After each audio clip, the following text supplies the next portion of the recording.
ஜென்ம பாவம் இல்லாமலே உற்பவித்த ராக்கினியே, ஜென்ம பாவம் இல்லாமலே உற்பவித்த ராக்கினியே, நாங்கள் எல்லாம் உம் பதத்தை நாடி வந்தோம் நாயகியே. மரியே மரியே ஆதரிப்பாய் தோத்திரமே.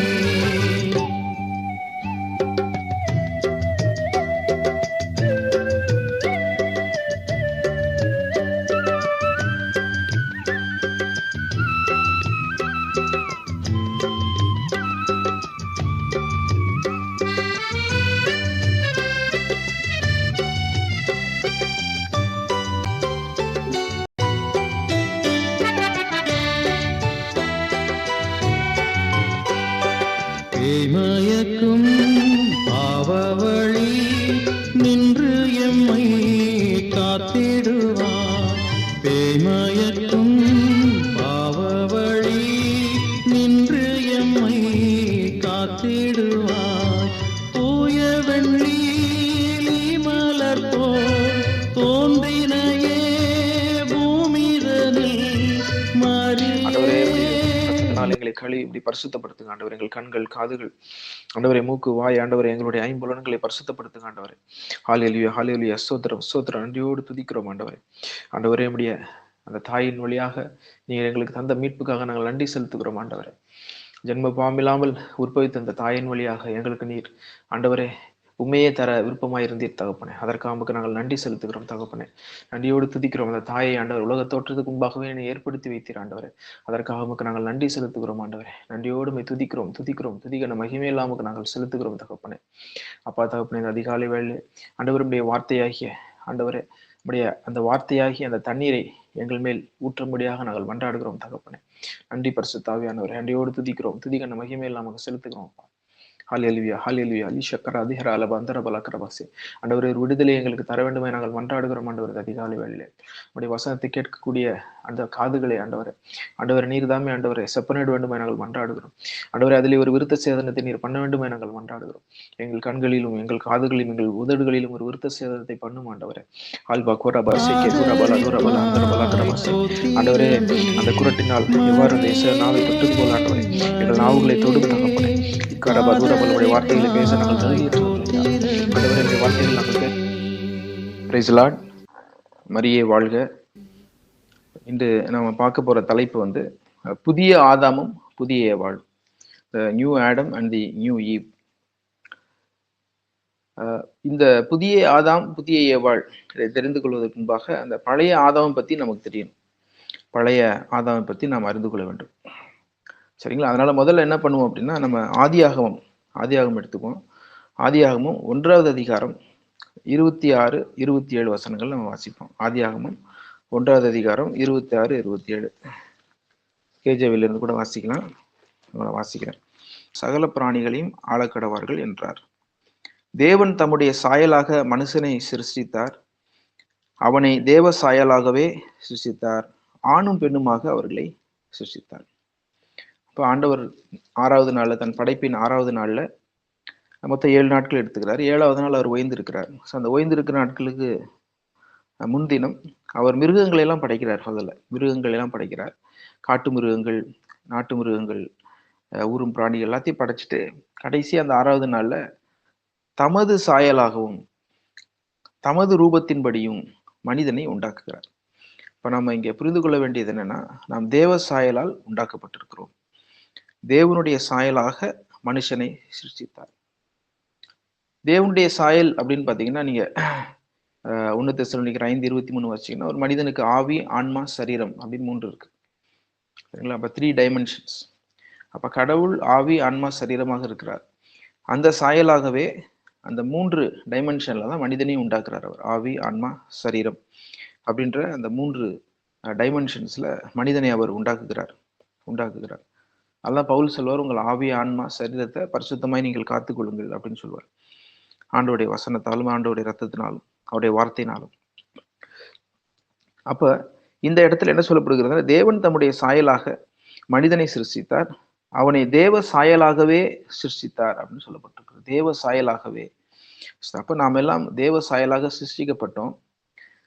அந்த ஆதி ஆகமத்துல ஆணும் பெண்ணுமாக அவர்களை சிருஷ்டித்தார் அப்படின்னு சொல்லப்பட்டிருக்கு. ஆணும் பெண்ணுமாக சிருஷ்டித்தார். இது வந்து இப்படிதான் மனிதனுடைய படைப்பு உருவாகுது.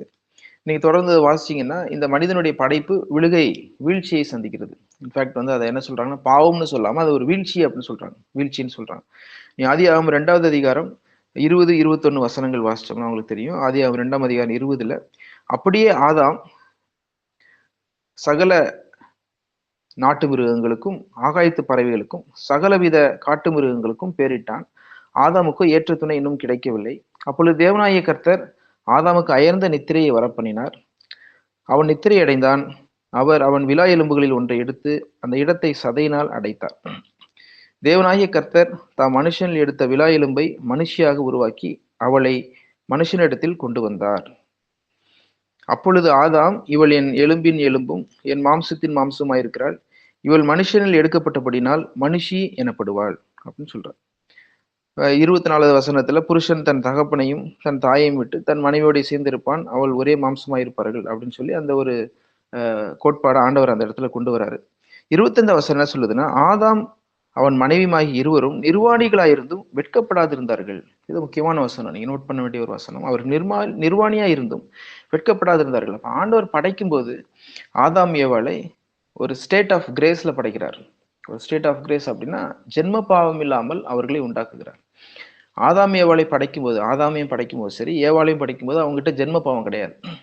ஜென்ம பாவம் கிடையாது, பாவமே கிடையாது, பாவங்கள் எதுவுமே கிடையாது. ஜென்ம பாவம் இல்லாமல் அவர்களை உண்டாக்குகிறார். பழைய ஆதாமியும் பழைய ஏவாளையும். இந்த பாயிண்ட் ரொம்ப முக்கியம். அதனாலதான் அவர்கள் நிர்வாணிகளாக இருந்தும் அவர்கள் வெட்கப்படவில்லை. என்றால் ஆண்டவர் அவர்களை தம்முடைய பரிசுத்த ஆடையால் அவர்கள் உடுத்தியிருந்தார். அதனால் அவர்கள் நிர்வாணிகளாக இருந்தும் அவர்கள் வெட்கப்படவில்லை. இதனுடைய அர்த்தம் என்ன அப்படின்னா, அவர்களுக்கு ஜென்ம பாவம் இல்லை என்று அர்த்தம். நன்றி இயேசுவே, போற்றி இயேசுவே, துதிக்கிறோம் ஆண்டவரே. ஆண்டவரே, எங்களை நீர் ஜென்ம பாவம் இல்லாமல் உண்டாக்கினீர் என்பதை நாங்கள் அறிந்திருக்கிறோம் தகப்பனே. ஆதாமை, அந்த பழைய ஆதாமை நீர் அப்படித்தான் உண்டாக்கினீர் ஆண்டவரே. ஆனால் அந்த ஆதாம் விழுகையை சந்திக்கிறான், சரிங்களா, வீழ்ச்சியை சந்திக்கிறான். இப்ப இந்த தேவ சாயலாக நாம் உண்டாக்கப்பட்டிருக்கிறோம் அப்படின்றதுக்கு ஒரு சில வசனங்கள் வாசிப்போம். ஞானாகமம் 2வது அதிகாரம், ஞானாகமம் 2வது அதிகாரம் 22, 23 வசனத்தை வசனை படைத்தார்.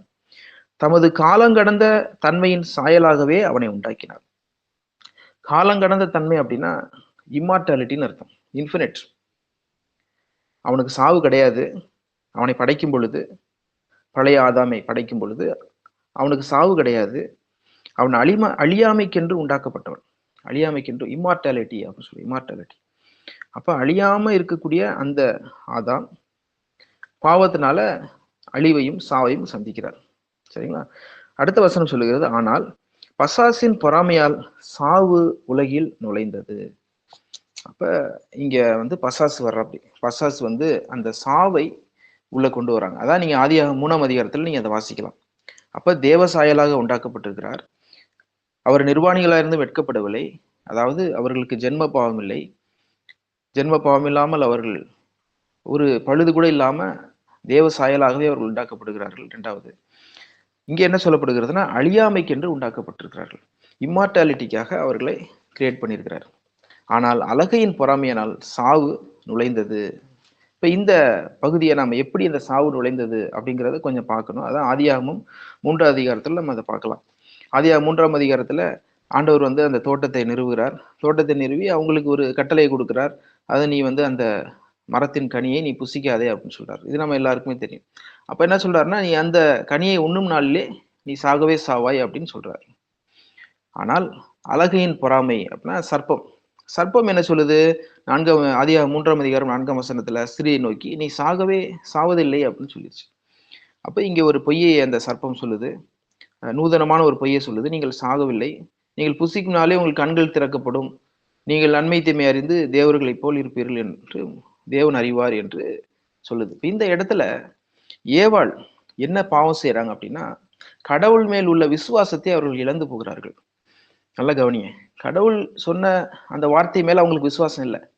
இந்த சாத்தான் சொன்ன வார்த்தையின் மேலதான் அவங்களுக்கு விசுவாசம்.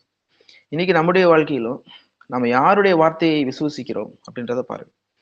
ஏவாள் வந்து ஆண்டவருடைய வார்த்தையை விசுவசிக்கல. ஆண்டவர் என்ன சொன்னார்? நீ வந்து சாகவே சாவாய் அப்படின்னு சொன்னார். ஆனா இங்க ஏவாள் என்ன பண்ணிட்டான்னா விசுவாச துரோகம் செய்கிறாங்க. அதாவது விசுவாசத்துக்கு எதிரான ஒரு பாவத்தை செய்றாங்க. கடவுள் மேல் விசுவாசம் வைக்காமல் அந்த சர்ப்பத்தினுடைய, அந்த பாம்பினுடைய, அந்த பசாசினுடைய வார்த்தைகளுக்கு அவங்க செவி கொடுத்து அதை அவர்கள் விசுவாசிக்கிறார்கள். அதை விசுவாசிக்கும் பொழுதுதான் பிரச்சனை வருது. அப்பொழுது ஸ்திரியானவள் அந்த விருட்சம் புசிப்புக்கு நல்லதும் பார்வைக்கு இன்பமும் புத்தியை தெளிவிக்கிறது. இதில் பார்த்தீங்கன்னா கண்கள் நிச்சை, மாம்சத்தின் நிச்சை, ஜீவனத்தின் பெருமை.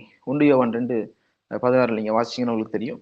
கண்கள் நிச்சை, மாம்சத்தின் நிச்சை, ஜீவனத்தின் பெருமை. இந்த 3 வச்சுதான் இந்த சாத்தான் என்ன பண்றான்னா சாவை உலகத்திற்குள் கொண்டு வருகிறான். அதனாலதான் யோவான் சொல்றாரு, இந்த உலகத்தின் மேல் அன்பு கூறாங்கள். கண்கள் நிச்சை, மாம்சத்தின் நிச்சை, ஜீவனத்தின் பெருமை இவைகளால் பிதாவினால் உண்டாவனவே அல்ல, இது சாத்தானின் கனிகளால் உண்டானவை அப்படின்னு சொல்லி 1 யோவான்ல அவர் தெளிவாக கூறுகிறார். அப்ப இதை அவர்கள் பார்க்கிறாங்களா, இதை பார்த்துட்டு அவங்க பாவத்துல விழுறாங்க. இதை வீழ்ச்சி அப்படின்னு சொல்லி குறிப்பிடப்படுகிறது. அப்பொழுது அவர்கள் இருவருடைய கண்களும் திறக்கப்பட்டது, அவர்கள் தாங்கள் நிர்வாணிகள் என்று அறிந்து. அப்ப நிர்வாணிகள் என்று அவர்களுக்கு தெரியல படைக்கப்பட்ட போது, ஆனா இந்த பாவத்தை செய்த பிறகு அவர்கள் நிர்வாணிகள் என்று அறிந்து கொள்கிறார்கள். அப்ப என்னன்னா பாவம் உள்ள நுழைஞ்சிருச்சு. பாவம் உள்ள நுழைஞ்சதுனாலதான் அந்த நிர்வாணத்தை அவர்கள் அறிந்து கொள்கிறார்கள். அது வரைக்கும் அவர்கள் ஜென்ம பாவம் இல்லாமல் அவர்கள் இருக்கிறார்கள். ஆனால் இப்ப பாவம் உள்ள வளைஞ்சிருச்சு. இப்ப இந்த பாவம் வழி வழியா வர்றதுனால இது என்ன சொல்றாங்கன்னா, நம்ம ஆதாமிலிருந்து இன்று வரை அதை கடந்து வந்துட்டே இருக்கு இந்த பாவம். அதனால இது என்ன சொல்றோம்னா ஜென்ம பாவம் அப்படின்னு நம்ம சொல்றோம்.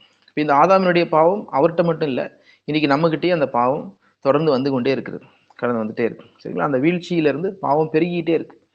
அதெல்லாம் அந்த பாவம் தொடர்ந்து பெருகிட்டே இருக்கு. அது எது வரைக்கும் போகுதுன்னா கற்பழிப்பு, கொலை, உபச்சாரம், வேசித்தனம் அப்படின்னு அப்படியே அந்த மல்டிப்ளை ஆகிட்டே இருக்கு அந்த சின். அப்ப இந்த மல்டிப்ளை ஆகிற அந்த சின்ன ஒரு ஃபுல் ஸ்டாப் வைக்கிறதுக்காக தான் ஆண்டவர் புதிய ஆதாமாக இந்த பூமிக்கு வருகிறார்.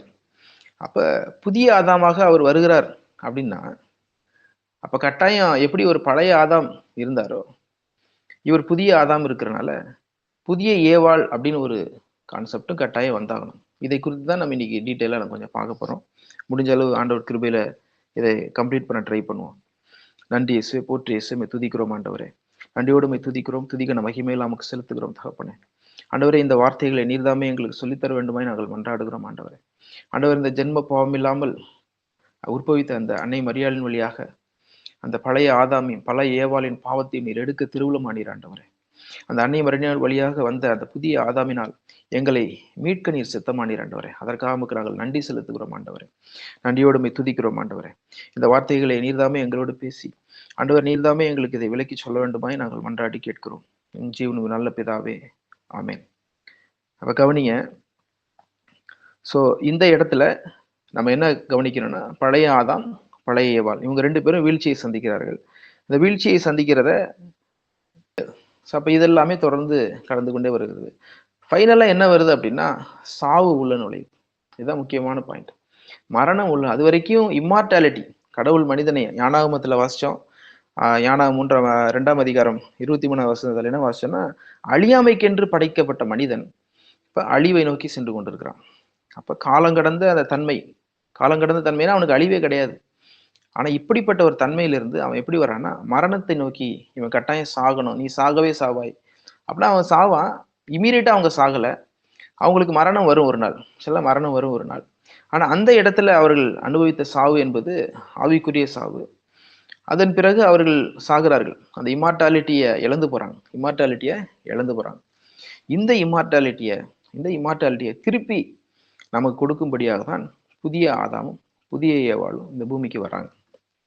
சரிங்களா? அப்ப இந்த பகுதியை நீங்கள் கரெக்டா நீங்க புரிந்து கொள்ள வேண்டும்.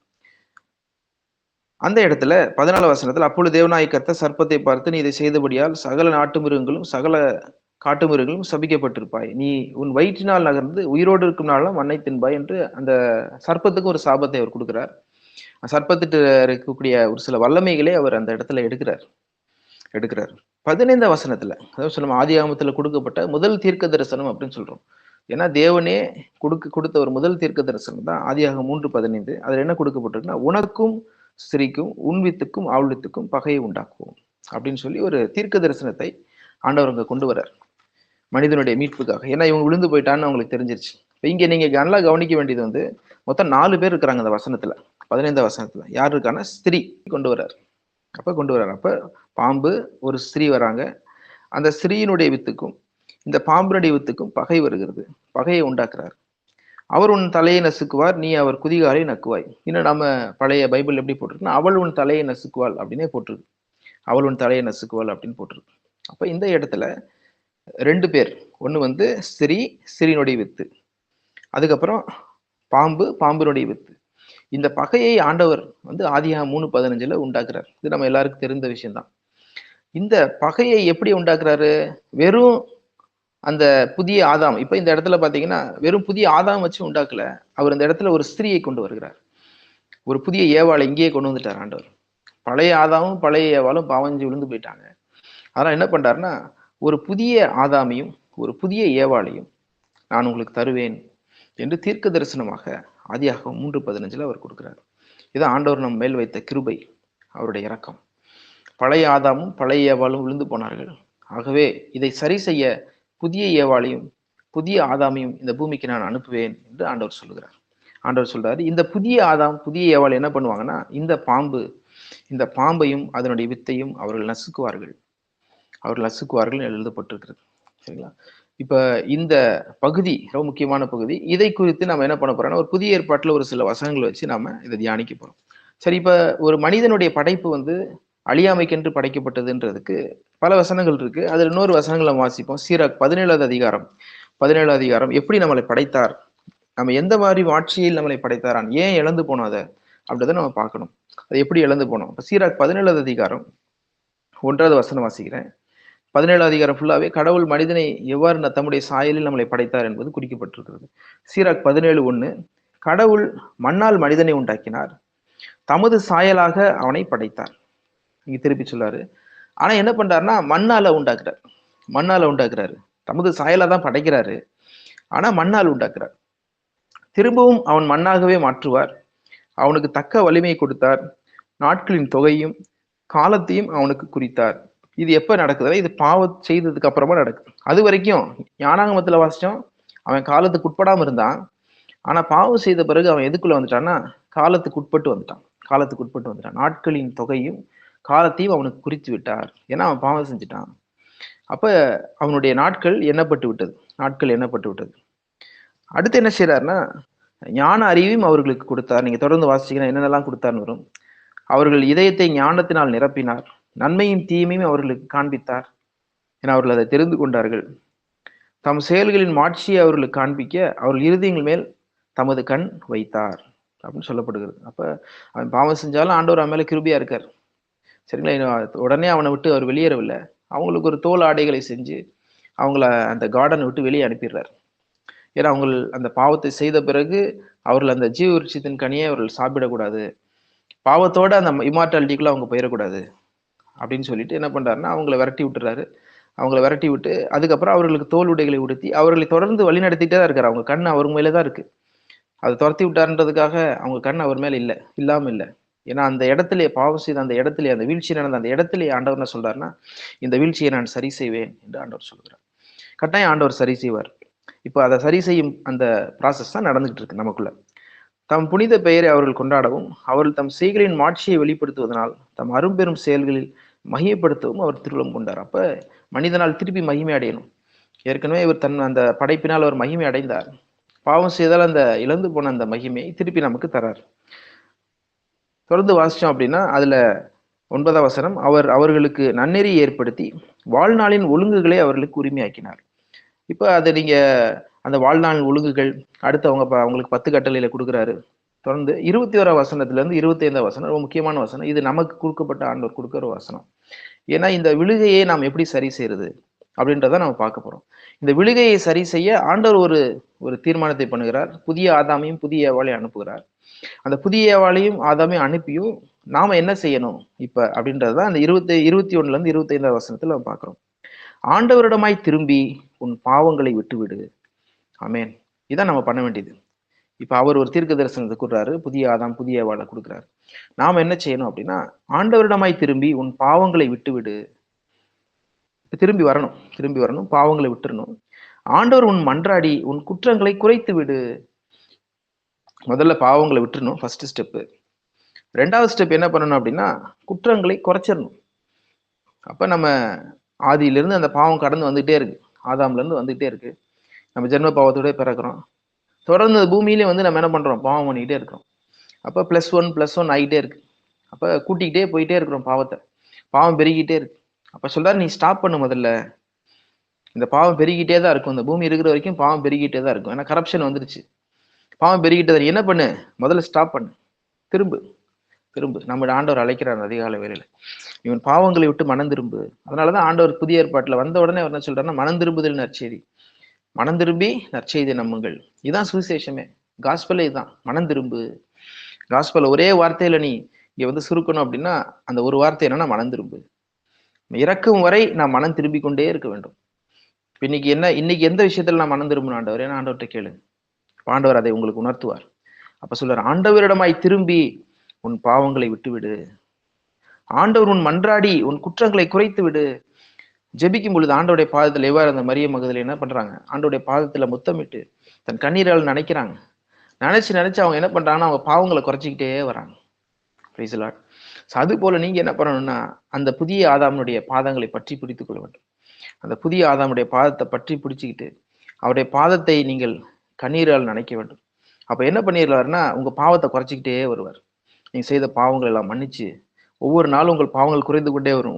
உன் மன்றாடி ஆண்டவருடைய அந்த கால்களில் விழுந்து நீ கதறி மன்றாடி உன் பாவங்களை குறைத்து விடு என்று ஆண்டவர் சொல்கிறார். ஆண்டவர் பால் திரும்பி உன் அநீதத்தினின்று விலகு அப்படின்னு சொல்றார். அநீதத்தினின்று விலகு. அடுத்த ஸ்டெப் என்னன்னா அக்கிரமத்தை வெறுத்து பகைப்பாயாக. இப்ப நீ இதனை செஞ்சாதான் உன்னால் அக்கிரமத்தை நீ வெறுக்க முடியும். அப்ப அந்த ஒரு ஸ்டேஜுக்கு கொண்டு போறார் ஆண்டவர். அக்கிரமத்தை வெறுத்து நீ பகைப்பாயாக. கடவுளுடைய நீதி செயல்களையும் தீர்மானங்களையும் அறிந்து அவர் உனக்கு நியமித்த நிலையிலும் உன்னத கடவுளை நோக்கி வேண்டுவதிலும் நிலைத்திரு. இது நமக்கு அதிகாலை ஆண்டவர் கொடுக்குற ஒரு அட்வைஸ். சரிங்களா? உன்னத கடவுளை நோக்கி வேண்டுவதிலும் நீ நிலைத்திருக்கணும். உயிரோடு இருந்து கடவுளுக்கு வணக்கம் புரிகளோடு புனித உலகின் பேற்றை பெற செல். அப்ப நீ இழந்து போன அந்த மகிமையை நீ பெற்றுக்கொள்ளும்படியாக நீ தொடர்ந்து ஓடு அப்படின்னு சொல்லி ஆண்டவர் அந்த அதிகாலை வேலை நம்மளை அழைக்கிறாரு. இழந்து போன அந்த சாயலை, தேவ சாயலை மீண்டும் பெற்றுக்கொள்ளும்படி நம்ம என்ன செய்யணும்னா ஆண்டவர்கிட்ட திரும்பணும். ஒவ்வொரு நாளும் அவர்கிட்ட மன்றாடி நம் பாவங்களை நாம் குறைக்க வேண்டும். அநீதத்திலிருந்து நாம் விலக வேண்டும். அக்கிரமத்தை வெறுத்து நாம் பகைக்க வேண்டும். அவருடைய தீர்மானங்களை அறிஞ்சு கொண்டு அதுக்கப்புறம் அவருக்கு வணக்கம் புரிகிறவர்களோடு அப்படின்னா அவரை துதிக்கிறவர்களோடு சேர்ந்து ஆண்டவரை துதித்து கொண்டே நம்ம என்ன சொல்லணும்னா விண்ணக பேற்றை நோக்கி செல்ல வேண்டும் என்று ஆண்டவர் நமக்கு உணர்த்துகிறார். அப்ப இதுக்கு யார் நமக்கு தேவை அப்படின்னா அந்த புதிய ஆதாம் புதிய ஏவாள். சரிங்களா? இப்ப இந்த புதிய ஆதாம் புதிய ஏவாளுக்குள்ள இப்ப நாம கொஞ்சம் போவோம். எப்படி புதிய ஆதாம் புதிய ஏவாள் அப்படின்ற அந்த கான்செப்ட்ல நம்ம போவோம். சரிங்களா? இந்த புதிய ஆதாம் புதிய ஏவாளை பவுல் எங்க கொண்டு வரார் அப்படின்னு பாத்தீங்கன்னா 1 கொரிந்தியர் 15 அதிகாரத்துல கொண்டு வரார். 1 கொரிந்தியர் 15 அதிகாரம் 45 to 47 வசனங்கள். அப்புறம் 2 கொரிந்தியர் 5 3வது ஒரு இடத்துல கொண்டு வராரு. ரோமர் 5வது அதிகாரம் 18-19 கொண்டு வரார். இந்த 3 வசனங்கள்லையும் அவர் இந்த கான்செப்டை கொண்டு வராரு. இது கொஞ்சம் டீட்டெயிலான கான்செப்ட், கொஞ்சம் கொஞ்சமா போகணும். சரிங்களா? ரோமர் முதல்ல என்ன எடுத்துக்கணும்? ஆகையால் ஒரே மீறுதலினாலே எல்லா மனுஷருக்கும் ஆக்கினைக்கு ஏதுவான தீர்ப்பு உண்டானது போல ஒரே நீதியினாலே எல்லா மனுஷருக்கும் ஜீவனை அளிக்கும் நீதிக்கு ஏதுவான தீர்ப்பு உண்டாயிற்று. அப்ப ஒரு மனுஷனுடைய வீழ்ச்சி, அந்த ஒரு மனுஷனுடைய வீழ்ச்சினால தொடர்ந்து பாவம் வந்துகிட்டே இருக்கு. ஜென்ம பாவம் கடந்து வந்துகிட்டே இருக்கு. அதனால பாவங்கள் பெருகிட்டே இருக்கு. அதனால ஆண்டவர் சொல்றாரு, உன் குற்றங்களை குறைச்சிக்கிட்டே வா. இப்போ நீ ஒரு நாளைக்கு 100 பாவம் செய்யறேன்னா ஒன்னா குறைச்சாலும் அது உனக்கு கிரெடிட் தான். இப்போ நீ 99 பாவம் செய்யறேன், நான் 100 செஞ்சுட்டு போறேன்னு போனா அது உனக்கு அழிவை நோக்கி உன்னை கொண்டு செல்லும். அதனால ஒவ்வொரு நாளும் பாவங்களை நீ குறைத்து கொண்டே வர வேண்டும். அவர்கிட்ட மன்றாடும் பொழுதுதான் அந்த பாவங்கள் குறையும். நல்லா தெரிஞ்சுக்கணும். சரியா? பாவத்தை விட்டு திரும்பி ஆண்டவர்கிட்ட ஒவ்வொரு நாள் நீ மன்றாடும் பொழுது, பாவ மன்னிப்பு கேட்டு மன்றாடும் பொழுது உன் பாவங்களை நீ குறைத்து கொண்டே வருவாய். நீ தேவ சாயலுக்கு நேரா போயிட்டு இருக்க. எந்த சாயலை நாம் இழந்து போனோமோ அந்த சாயலை நோக்கி போயிட்டு இருக்கோம். எப்படி போயிட்டு இருக்கோம்னா இந்த புதிய ஆதாம் புதிய ஏவாளின் வழியாக. இப்ப இந்த இடத்துல என்ன சொல்லப்படுகிறது அப்படின்னா, ஆகையால் ஒரே மீறுதலினாலே எல்லா மனுஷருக்கும் ஆக்கினைக்கு ஏதுவான தீர்ப்பு உண்டானது போல ஒரே நீதினாலே எல்லா மனுஷருக்கும் ஜீவனை அளிக்கும் நீதிக்கு ஏதுவான தீர்ப்பு உண்டாயிற்று. அப்போ ஒரு மனுஷனால இழந்து போனதை, அதாவது பழைய ஆதாமால் நாம் இழந்து போனதை நாம் எப்படி பெற்றுக்கொள்கிறோம்னா புதிய ஆதாமினால் நாம் பெற்றுக்கொள்கிறோம். அந்த ஜீவனை அளிக்கும் நீதியான தீர்ப்பு நமக்கு கிடைக்கிறது. 19வது வசனம் சொல்லுகிறது, அன்றியும் ஒரே மனுஷனுடைய கீழ்ப்படியாமையினாலே அநேகர் பாவிகள் ஆக்கப்பட்டது போல ரொம்ப முக்கியமான வசனம். ஒரே மனுஷனுடைய கீழ்ப்படியாமையினாலே அநேகர் பாவிகளாக்கப்பட்டதுல ஒருவருடைய கீழ்ப்படிதலாலே அநேகர் நீதிமான்களாக்கப்படுகிறார்கள் அப்படின்னு எழுதப்பட்டிருக்கிறது. 19 வசனத்தை நம்ம கூர்ந்து நம்ம வாசிச்சு பார்ப்போம். அன்றியும் ஒரே மனுஷனுடைய கீழ்ப்படியாமையினாலே, இப்ப யாருடைய கீழ்ப்படியாமை? பழைய ஆதாமினுடைய கீழ்ப்படியாமை. அநேகர், நாம் எல்லாரும் பாவிகள் ஆயிட்டோம், ஜென்ம பாவத்தோடு பிறக்கிறோம். ஒருவருடைய கீழ்ப்படிதனாலே அநேகர் நீதிமான்களாக்கப்பட்டார்கள் அப்படின்னு சொல்லப்படுது. அப்ப அங்க ஆதியா 3:15 ஒரு தீர்க்கதரிசி சொல்றாரு, ஸ்திரீயின் வித்து. அப்ப அங்கேயே என்ன சொல்லிட்டாருன்னா, புதிய ஆதாம் புதிய ஏவாளை அங்கேயே கொண்டு வந்துட்டார் ஆண்டவர். புதிய ஆதாமையும் புதிய ஏவாளையும் கொண்டு வந்துட்டார். இங்க 19 வசனத்துல என்ன சொல்றாருன்னா, ஒரே மனுஷனுடைய கீழ்ப்படியாமை. இந்த வசனத்தை நம்ம எப்படி மாத்திக்கலாம்னா, ஒரே மனுஷனுடைய கீழ்ப்படியாமை. நீங்க அந்த பழைய ஆதியாமத்துல வாசிச்சீங்கன்னா, அந்த மனுஷன் மட்டும் கீழ்ப்படியாம இல்ல, அந்த பெண்ணும் கீழ்ப்படியாமல் போனாள். அந்த பழைய ஏவாள், அவள் கீழ்ப்படியாமல் போய் பாவம் செய்தாள். இன்ஃபேக்ட் ஒரு சில குறிப்புகள் என்ன கொடுக்கப்படுதுன்னா, ஆதாம் ஏவாள், ஒரு சில புத்தகங்கள்ல ஆதாம் அந்த இடத்துல இல்லை அப்படின்ற மாதிரி சொல்லப்படுகிறது. ஆனா நீங்க கரெக்டா வாசிச்சீங்க அப்படின்னா, ஆதாம் அந்த கூட தான் இருந்தாரு அப்படின்றது ஒரு சில குறிப்புகள் கொடுக்குது. ஆதாம் அந்த பாவம் செய்யும்போது, ஏவாள் அந்த பழத்தை பறித்து சாப்பிடும்போது ஆதாமும் கூட தான் இருந்தாரு அப்படின்னு ஒரு சில குறிப்புகள் கொடுக்குது. ஏன் அப்படி கொடுக்குது அப்படின்னா, அந்த பறிச்சு சாப்பிட்ட உடனே அந்த பெண் என்ன பண்றாங்கன்னா, அதுல இருந்து ஒரு பகுதியை ஆதாம் கொடுக்குறாங்க அப்படின்னு அடுத்த வசனம் சொல்லுது.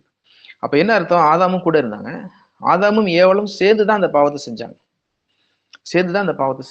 அப்ப ஏவாள் உடன்படுகிறாள், ஆதாம் உடன்படுகிறான், 2 பேரும் இணைந்துதான் அந்த பாவத்தை செய்கிறார்கள். ஆகவே அந்த ஏவாள் செய்த பாவத்தை ஆதாமும் செய்யறான். அப்ப ஏவாளும் ஆதாமும் உடன்படுகிறார்கள். இவங்க 2 பேரும் சேர்ந்துதான் செய்யறாங்க. அப்ப அது போலவே ஆண்டவர் என்ன சொல்றாருன்னா, எப்படி ஆதாம் ஏவாளும் சேர்ந்து அந்த பாவத்துக்கு உடன்பட்டார்களோ, அது போல புதிய ஆதாமும் புதிய ஏவாளும் சேர்ந்து உலகத்திற்கு மீட்பை கொடுக்க வேண்டும் என்று ஆண்டவர் திருவுளம் கொண்டார் அப்படின்னு எழுதப்படுகிறது. சரிங்களா? இப்ப நம்ம பார்க்க வேண்டிய பகுதி முதல்ல ஆதாம் முதல் ஏவாள் பாவம் இல்லாமல் உண்டாக்கப்பட்டார்கள் என்று பார்த்தோம். அப்ப முதல் ஏவாளும் முதல் ஆதாமும் ஜென்ம பாவம் இல்லாமல் சாவில்லாமல் உருவாக்கப்பட்டார்கள் என்றால், அழியாமை இல்லாமல் உருவாக்கப்பட்டார்கள் என்றால், புதிய ஆதாமும் புதிய ஏவாளும் கட்டாயம் ஜென்ம பாவம் இல்லாமல் தான் உண்டாக்கப்பட வேண்டும் என்பது ஆண்டவருடைய சித்தம். அதனாலதான் அந்த தாயை அவர் என்ன பண்றாருன்னா, ஜென்ம பாவம் இல்லாமல் உற்பவிக்க செய்கிறார். ஏன்னா ஜென்ம பாவம் இல்லாமல் ஒரு ஏவாளை நீ கொண்டு வந்தாதான் அந்த புதிய ஆதாமை உலகத்திற்கு கொண்டு வர வேண்டும் முடியும் என்று ஆண்டவர் என்ன பண்றாருன்னா, ஜென்ம பாவம் இல்லாத அந்த தாயை உலகத்திற்கு கொண்டு வருகிறார். இதுதான் அந்த உலகத்தினுடைய, அந்த பைபிளுடைய சத்தியம். ஏன்னா காஸ்பல் அப்படிங்கிறது சொன்னதுபடி பார்த்தா புதிய ஆதாயம் பற்றி மட்டுமல்ல, புதிய ஏவாளை பற்றியும் தான் இருக்கு. நீங்க அன்னை மரியாளையும் அந்த மரியாளின் மகனாய் இயேசுவையும் சேர்த்து ஒரு மனிதனுக்கு சொல்லுவதுதான் ஃபுல் காஸ்பல். அதுதான் கத்தோலிக் திருச்சபை சொல்லிக்கொண்டே வருகிறது. அந்த ஜென்ம பாவம் இல்லாமல் உற்பவித்த அந்த ராக்கினியை நாம் இப்ப பாடுவோம். அந்த பாடி துதிக்கும் பொழுது அந்த துதிகள் எல்லாம் நேரடியா ஆண்டவர்கிட்ட போகுது. ஏன்னா அவள் கடவுளுடைய கரைபடியாத கண்ணாடியா இருக்கிறாங்க. நீங்க அவர்களை துதித்தாலும் சரி, அந்த துதி யார்கிட்ட போகுதுன்னா நேரா ஆண்டவர்கிட்ட தான் போகுது. அது ஒரு சின்ன மறு கூட, இப்ப நீங்க ஒரு மனிதனை நீங்க துதிச்சா கூட அது கடவுள்கிட்ட போகாது. சரிங்களா? இன்ஃபேக்ட் அது சாத்தானுக்கு போகும். ஆனா இந்த தாயை நீங்கள் துதித்து மேன்மைப்படுத்தும் பொழுது, அந்த தாய் ஒரு கரைபடாத கண்ணாடியா இருக்கிறனாலே, ஜென்ம பாவம் இல்லாமல் உற்பவித்தனாலே அந்த துதி நேரடியாக தேவனிடம் செல்கிறது. அதனால தாராளமா இந்த தாயையும் நாம் துதிக்கலாம், அந்த தாயோடு இணைந்து இயேசுவையும் நாம் துதிக்கலாம். அந்த பாட்டு போடுங்கப்பா. வெள்ளி மலர் போல, அந்த லீலி மலர் போல ஆண்டவரே, அந்த தாயை இந்த பூமிக்கு நீர் அனுப்பினீர் ஆண்டவரே. பழைய ஆதாமின் பழைய ஏவாளின் வீழ்ச்சியை சரி செய்யும்படியாக ஆண்டவரே நீர் கொடுத்த அந்த புதிய ஆதாம் புதிய ஏவாளுக்காக நாங்கள் நன்றி செலுத்துகிறோம். அந்த புதிய ஏவாளின் வழியாக நீர் இந்த பூமிக்கு வந்து எங்களை மீட்டு கொண்டிருப்ப ஆண்டவரே, நன்றியோடு துதிக்கிறோம் ஆண்டவரே, நன்றியோடு துதிக்கிறோம் ஆண்டவரே. உடைய பிரசன்னம் எங்கள் மத்தியில இறங்குவதாக ஆண்டவரே, உடைய வார்த்தைகள் எங்களுக்குள் செல்லும்படியாக ஆண்டவரே, உடைய பரிசுத்த வார்த்தைகள் எங்களுக்குள் செல்லும்படியாக ஆண்டவரே, எங்கள் நீர் இந்த அதிகாலை வேளையை ஆசீர்வதி ஆண்டவரே, எங்கள் ஒவ்வொருவரையும் ஆசீர்வதியும் ஆண்டவரே. பாவத்தை நாங்கள் குறைத்துக் கொள்ளக்கூடிய கிருபை எங்களுக்கு தாங்க ஆண்டவரே, நன்றி ஆண்டவரே. பாவத்தை விட்டு திரும்பக்கூடிய அந்த கிருபை எங்களுக்கு தாங்க ஆண்டவரே. அழியாமைக்கென்று உண்டாக்கப்பட்ட நாங்கள் அழிவை நாங்கள் பெற்றுக்கொண்டோம் ஆண்டவரே, சாவை நாங்களே பெற்றுக்கொண்டோம் ஆண்டவரே. எங்களை மன்னியும் ஆண்டவரே, எங்களை மன்னியும் ஆண்டவரே. அந்த கண்கள் நிச்சயினாலும் மாம்சத்தின் நிச்சயினாலும் ஜீவனத்தின் பெருமினாலும் இன்றும் ஆண்டவரே அநேக பாவங்களை நாங்கள் செய்து கொண்டே இருக்கிறோம் ஆண்டவரே. எங்கள் பாவங்கள் பெருகி கொண்டே இருக்கிறது ஆண்டவரே, எங்களை மன்னியும் ஆண்டவரே. எங்கள் பாவங்களை உம்முடைய பாதத்தில் அமர்ந்து கண்ணீரினால் நனைத்து குறைத்துக் கொள்ளக்கூடிய அந்த கிருபை எங்களுக்கு தாங்க ஆண்டவர். நன்றியோடு உம்மை துதிக்கிறோம் ஆண்டவரே. எவ்வாறு இந்த மரிய மகளிர் ஆண்டவரே நம்முடைய பாதத்தில் அமர்ந்து கண்ணீரால் நனைத்து கூந்தலினால் துடைத்த ஆண்டவரே தன்னுடைய பாவங்களை குறைத்துக் கொண்டார்களோ, உம்மிடம் மன்றாடி நாங்களும் இந்த அதிகாலை வேளை எங்கள் பாவங்களை குறைத்துக் கொள்கிறோம் ஆண்டவர். நன்றி இயேசுவே, போற்றி இயேசு. ஆண்டவர்கிட்ட அறிக்கையிடுங்க, உங்க பாவங்களை அறிக்கையிடுங்க. ஆண்டவர் என்ன பாவங்களை ஆண்டவர் இப்போ வெளிப்படுத்துறாரு, அந்த ஜென்ம பாவம் இல்லாமல் உற்பவித்த அந்த ராக்கினி நமக்காக மன்றாடுவாங்க. நம்முடைய பாவங்களை மன்னிக்கும்படி, நமக்கு ஒரு விடுதலை தரும்படி இந்த அதிகாலையில் தாய் நமக்காக மன்றாடுவாங்க. நன்றி இயேசுவே, போற்றி இயேசுவே, துதிக்கிறோம். துதிக்கான மகிமை இல்லாமக்கு நாங்கள் செலுத்துகிறோம் ஆண்டவரை. நன்றியோடு துதிக்கிறோம். ஹalleluya, ஹalleluya. இயேசுக்கே புகழ், இயேசுக்கே நன்றி, மரியே வாழ்க. தொடர்ந்து அந்த வசனத்தை திருப்பி நீங்க வாசிங்க. நான் சொன்ன வசனத்தை ரோமர் 5வது அதிகாரம் 17வது வசனம், அதை மட்டும் திருப்பி யாராவது வாசிக்க முடியுமா? அதாவது அந்த ரோமர் 5வது அதிகாரம் 19வது வசனத்தை மட்டும் வாசி. ரோமர் 5வது அதிகாரம் 19வது வசனம் நான் திருப்பி வாசிக்கிறேன். அன்றி ஒரே மனுஷனுடைய கீழ்ப்படியாமையினாலே அநேகர் பாவிகளாக்கப்பட்டது போல ஒருவருடைய கீழ்ப்படிதலாலே அநேகர் நீதிமான்களாக்கப்படுகிறார்கள். ஆமென். ஆமென். Praise the Lord. இது அப்படியே நம்ம என்ன பண்ணலாம்னா அந்த புதிய ஏவாளுக்கு பொருத்தி பார்த்தோம்னு வச்சுக்கலாம். அன்று ஒரே மனுஷியுடைய கீழ்ப்படியாமையினாலே, நான் முதல்ல சொன்னேன் ஏவாள் எப்படி பாவம் செஞ்சாங்கன்னா விசுவசிக்கல, கடவுளை விசுவசிக்கல. அவங்க செய்த முதல் பாவம் என்னன்னா அவிசுவாசம் தான். இன்னைக்கு நம்ம எந்த எந்த இடங்கள்ல கடவுளுடைய வார்த்தையை விசுவசிக்கல அப்படின்னு சொல்லி அதுக்காக நீங்க மன்னிப்பு கேட்கணும். ஆண்டவர் சொல்லிக்க உலகத்தில் இருக்கும் துன்பம் உண்டு, 1000 தினங்கள் நான் உலகத்தை ஜெயித்தேன்னு சொல்றாரு. ஆனா நம்ம சோர்ந்து போறோம், ஆண்டோடைய வசனத்தை விசுவசிக்க மாட்டேங்கிறோம். நீ பாவத்தை எதிர்த்து போராடு, நான் உனக்கு உதவி செய்யறேன்னு சொல்றாரு ஆண்டவர். ஆனா ஆண்டோடைய வார்த்தைகள் மேல் நாம் விசுவாசம் வைக்காம பின்வாங்கி போறோம். யூதாஸ் அந்த பாவத்தின் மேல் அவர் பாவம் மன்னிப்பா, என்னை மன்னிப்பார், என்னை ஏற்றுக்கொள்வார் என்ற விசுவாசம் அவன்கிட்ட இல்லாம போயிடுச்சு. அதனாலதான் அவன் புறமே தள்ளப்பட்டான். இன்னைக்கு அந்த அவிசுவாசமாகிய பொல்லாத இருதயம் நம்ம இருதயத்தில் இருக்கா அப்படின்னு பாருங்க. நாம் செய்த பாவங்களால அந்த அவிசுவாசமாகி அந்த பொல்லாத இருதயத்தை ஆண்டவர் இன்னைக்கு தூக்கி எறிய சொல்றாரு. ஆண்டவர்கிட்ட ஒப்பு கொடுங்க, ஆண்டவர்கிட்ட ஒப்பு கொடுங்க. சரிங்களா? அப்ப முதல் ஏவாள் செய்த முதல் பாவம் என்னன்னா அவிசுவாசம். அவிசுவாசம். ஆண்டோடைய வார்த்தையின் மேல் விசுவாசம் வைக்கல. யாருடைய வார்த்தை மேல் விசுவாசம் வைத்தால்? சாத்தானுடைய வார்த்தையின் மேல் அவள் விசுவாசம் வைத்தாள். இன்னைக்கு மனிதர்கள் பேசுகிற வார்த்தைகள் மேல் நாம் விசுவாசம் வைக்கிறோம், ஆனா ஆண்டோடைய வார்த்தையின் மேல் நாம் விசுவாசம் வைக்கிறது இல்லை.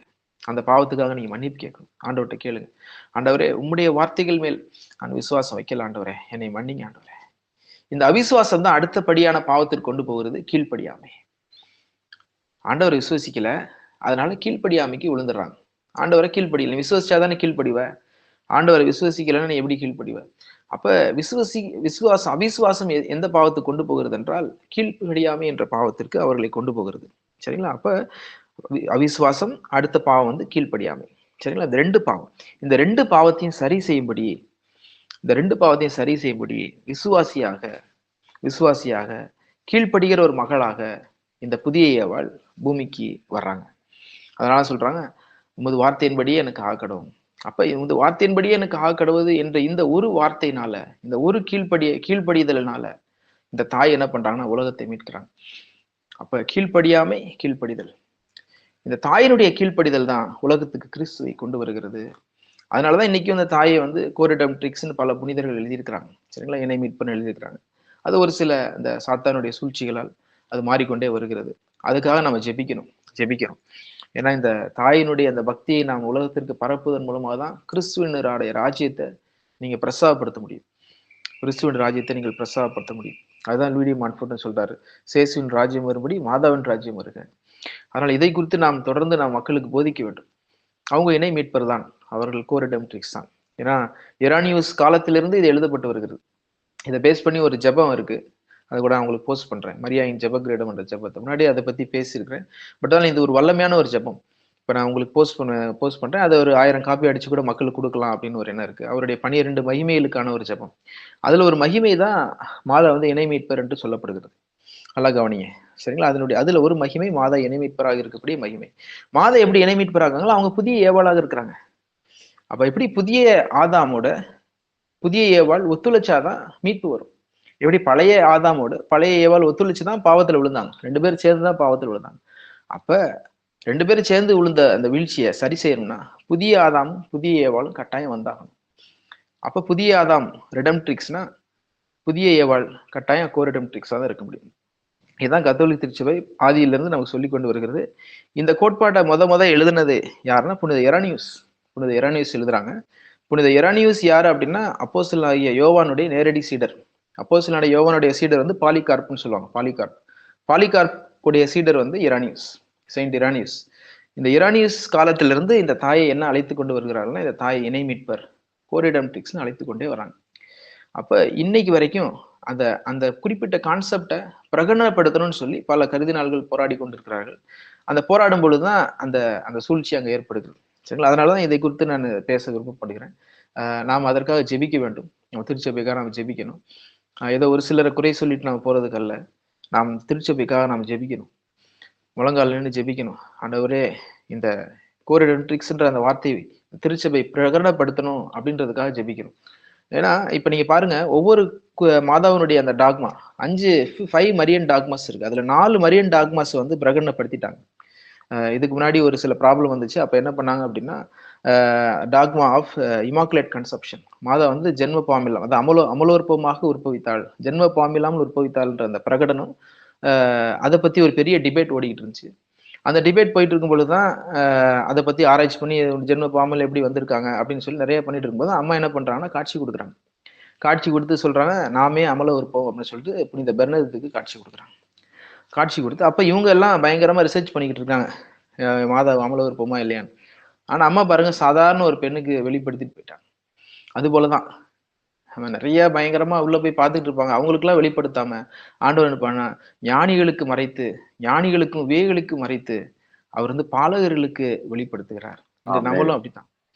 ஞானிகளுக்கும் வேகளுக்கு மறைத்து பாலகர்களாகிய நமக்கு ஆண்டவர் என்ன பண்றாருன்னா வெளிப்படுத்துகிறார். இந்த தாய் அமலவற்பம் மட்டும் இல்லை, இந்த தாய் இணை மீட்பர் என்று.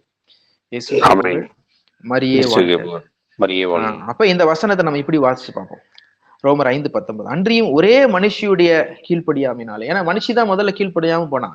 அப்ப இந்த இந்த மனுஷியை பீட் பண்ணணும்னா ஒரு கீழ்ப்படுகிற ஒரு பெண்ணை உலகத்துக்கு அனுப்பிதான் ஆகணும் ஆண்டவர். சரிங்களா? அப்ப அன்றியும் ஒரே மனுஷியுடைய கீழ்ப்படியாமையினாலே அநேகர் பாவிகளாக்கப்பட்டது போல இது நடந்தது. ஒரு மனுஷியுடைய கீழ்ப்படியாமையில் தான் அநேகர் பாவிகளாக்கப்பட்டோம். அநேகர் பாவிகளான போல ஒரு பெண்ணினுடைய கீழ்ப்படிதலினாலே அநேகர் நீதிமான்களாக்கப்படுகிறார்கள். ஒரு பெண், அந்த தாயினுடைய கீழ்ப்படிதலால் நாம் இன்று நீதிமான்களாக்கப்படுகிறோம். இயேசுக்கே புகழ். மரியே வாழ்க. இந்த தாயினுடைய கீழ்ப்படிதல் நம்மள என்னவா மாத்துதான்? நீதிமான்களாக மாத்துதான். அந்த புதிய ஆதாமனுடைய கீழ்ப்படிதல் எப்படி நம்ம நீதிமான் ஆக்குதோ, அது போல அந்த புதிய ஏவாளினுடைய அந்த கீழ்ப்படிதல் நாம் எல்லாரையும் இன்று நீதிமான்களாக மாற்றி இருக்கிறது. அதுதான் சத்தியம். இதுதான் வந்து வேத சத்தியம். வேதம்ங்கிறது வந்து கம்ப்ளீட் காஸ்பல் அப்படின்னு சொல்லுவாங்க. இந்த கம்ப்ளீட் காஸ்பல் எங்க இருக்குன்னா கத்தோலிக்க திருச்சபையில் தான் இருக்கு. இப்போ ஒரு சில இடங்கள்ல பாதி காஸ்பல் தான் இருக்கு. அவங்க புதிய ஆதாமை பற்றி தான் பேசுறாங்க, புதிய ஏவாளை பற்றி பேசுறது இல்லை. நீ பழைய ஆதாமையும் பழைய ஏவாளையும் பேசினா கட்டாயம் நீ புதிய ஆதாமையும் புதிய ஏவாளையும் பேசிதாங்கணும். அப்ப இந்த மீட்பு எப்படி ஆண்டவர் கொண்டு வராரு, அந்த மீட்பின் திட்டம் என்ன அப்படின்றத நாம் அறிந்து கொண்டுதான் ஆக வேண்டும். ஆகவே அந்த புதிய ஏவாள இடத்தில் நாம் இன்னும் அதிக பற்றுதலாக ஆண்டவர்கிட்ட மன்றாடுவோம். நம்முடைய மீட்புக்காக இந்த புதிய ஏவாள் நமக்காக போராடுவாங்க. Price Lord. ஏன்னா அந்த ஆதியாகமம் 3:15 சொல்லப்படுகிறது, என்ன சொல்லப்படுது? உனக்கும் ஸ்திரீக்கும் பகை. இன்னைக்கு வரைக்கும் அந்த பகை நடந்து கொண்டே இருக்கிறது. அந்த தாய் இறை மீட்பராக இருந்து நமக்காக போராடி கொண்டே தான் அப்படின்னு சொல்லப்படுகிறது. சரிங்களா? இப்ப நம்ம புதுசா ஒரு கான்செப்டுக்கு வரும். இப்ப 1 கொரிந்தியர் 15 அதிகாரம் 45-47 வசனம் வாசி. 1 கொரிந்தியர் 15 அதிகாரம் 45-47 வசனம் வாசிக்கிறேன். அந்தபடியே முந்தின மனுஷனாகிய ஆதாம் ஜீவாத்துமவானான் என்று எழுதியிருக்கிறது. பிந்தின ஆதாம் உயிர்ப்பிக்கிற ஆவியானவர். ஆகிலும் ஆவிக்குரிய சரீரம் முந்தினதல்ல, ஜென்ம சரீரமே முந்தினது. ஆவிக்குரிய சரீரம் பிந்தினது. முந்தின மனுஷன் பூமியிலிருந்து உண்டான மண்ணானவன், இரண்டாம் மனுஷன் வானத்திலிருந்து வந்த கர்த்தர். Praise Lord. நல்லா கவனிங்க. அப்ப இங்க இந்த வசனத்தை நீங்க கூர்ந்து கவனிக்கணும். இப்ப இந்த பகுதியில தான் ஆண்டவர் எதை பத்தி பேசுகிறாருன்னா, புதிய சிருஷ்டி ஆகுதல், த நியூ கிரியேஷன், அப்படி அதை பத்தி இங்க ஆண்டவர் பேசுறாரு. எப்படி பேசுறாரு பாருங்க. முந்தின மனுஷனாகிய ஆதாம் ஜீவாத்துமவானான். எப்படி ஆனான்? ஆண்டவர் அவனுடைய நாசிலே அந்த சுவாசத்தை ஊதினார். பிந்தின ஆதாம் உயிர்ப்பிக்கிற ஆவியானவர் அப்படின்னு சொல்லப்படுகிறது. இங்க ஆவியானவரை உள்ள கொண்டு வராது. இதை நீங்க க்ளோஸா கவனிக்கணும். ஆகிலும் ஆவிக்குரிய சரீரம் முந்தினதல்ல, ஜென்ம சரீரமே முந்தினது. ஆவிக்குரிய சரீரம் பிந்தினது. அப்ப ஆவிக்குரிய சரீரம் அப்படின்ற ஒரு பகுதியை இங்க கொண்டு வராங்க. ஆவிக்குரிய சரீரம் அப்படின்ற இந்த பகுதியை கொண்டு வராங்க. இதை குறித்து பவுல் பல இடங்கள்ல பேசுறாரு. முந்தின மனுஷன் பூமியிலிருந்து உண்டான மண்ணானவன். அப்ப மண்ணு, நீ மண்ணால் உண்டாக்கப்பட்டா நீ மண்ணுக்கே திரும்புவாயின்னு ஆண்டவர் சொல்றாரு. சரிங்களா? அடுத்து என்ன சொல்றாரு? மண்ணானவன் எப்படிப்பட்டவனோ மண்ணானவர்களும் அப்படிப்பட்டவர்களே, வானத்துக்குரியவர்கள் எப்படிப்பட்டவர்களோ வானத்துக்குரியவர்களும் அப்படிப்பட்டவர்களே, மேலும் மண்ணானுடைய சாயலை நாம் அணிந்திருக்கிறது போல வானவருடைய சாயலையும் அணிந்து கொள்வோம் அப்படின்னு ஒரு பகுதியை ஆண்டவர் கொண்டு வர்றார். ஏனென்றில் 50ஆம் வசனம் வாசிச்சீங்க அப்படின்னா, மாம்சமும் ரத்தமும் தேவனுடைய ராஜ்யத்தை சுதந்திரிக்க மாட்டாது, அழிவுள்ளது அழியாமையை சுதந்திரிப்பதில்லை அப்படின்னு சொல்றார்.